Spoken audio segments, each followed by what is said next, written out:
नमस्कार मित्रांनो, मी शिशुपाल पुन्हा घेऊन आलोय तुमच्यासाठी नवीन अपडेट सह माहिती. ज्या महिलांचे लाडकी बहीण योजनेचे पैसे बंद झाले होते, त्यांच्यासाठी आता पडताळणी अर्ज भरून घेतला जाणार आहे. हा जो पडताळणी अर्ज आहे, ज्याला आपण व्हेरिफिकेशन अर्ज म्हणतो, तो अर्ज अंगणवाडी सेविकाकडून भरून घेतला जाईल. हा अर्ज भरण्यासाठी कदाचित अंगणवाडी सेविका तुमच्या घरापर्यंत येऊ शकतील. आता बऱ्याच अंगणवाडी सेविकाकडे हा अर्ज उपलब्ध नाही, परंतु लवकरच त्यांच्याकडे फॉर्म उपलब्ध होऊ शकतात आणि त्यामध्ये तुम्हाला माहिती द्यावी लागू शकते. आता कोणतीही माहिती व कोणतीही कागदपत्रे या ठिकाणी द्यावी लागू शकते ते या ठिकाणी समजून घेऊया. अर्जात कोणती माहिती भरायची त्याबद्दलची माहिती सांगतो. अर्जाचा नमुना असा आहे की अर्जाच्या वर विनंती अर्ज असे नमूद केलेले आहे. त्याच्या बाजूला दिनांक असे नमूद आहे. आता अर्ज कोणासाठी करणार आहोत आपण?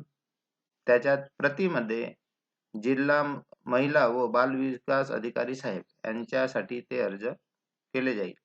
त्यामध्ये विषयामध्ये मुख्यमंत्री माझी लाडकी बहीण योजनाचा बंद झालेला हप्ता लाभ पुन्हा सुरू करण्याबाबत. अर्जासोबत दिलेली माहिती भरून द्यावी. अर्ज करताना अर्जात दिलेली माहिती भरल्यानंतर तिथं कागदपत्रे जोडणे आवश्यक आहे. कागदपत्रे असे आहेत की लाभार्थी महिलेच्या आधार कार्ड, त्याची झेरॉक्स, लाभार्थी महिलेचे पतीचे किंवा वडिलांचे आधार कार्ड, त्यांची झेरॉक्स व टीसी बरोबर राशन कार्डची प्रत जोडणे आवश्यक आहे. एवढी कागदपत्रे तुम्ही आत्ताच तयार करून ठेवा.